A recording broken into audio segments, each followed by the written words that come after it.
শামিল আছি।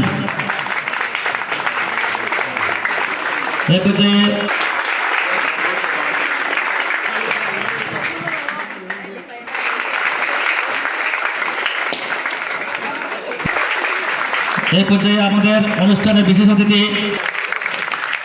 এই পর্যায়ে আজকের অনুষ্ঠানের বিশেষ অতিথি, এতক্ষণ আমাদের মহান অতিথিবৃন্দকে ফুল দিয়ে বরণ করে দেওয়া হয়েছে। মহাপবিত্র কোরআন থেকে তেলাওয়াত করবেন আমাদের প্রতিষ্ঠানের ছাত্র।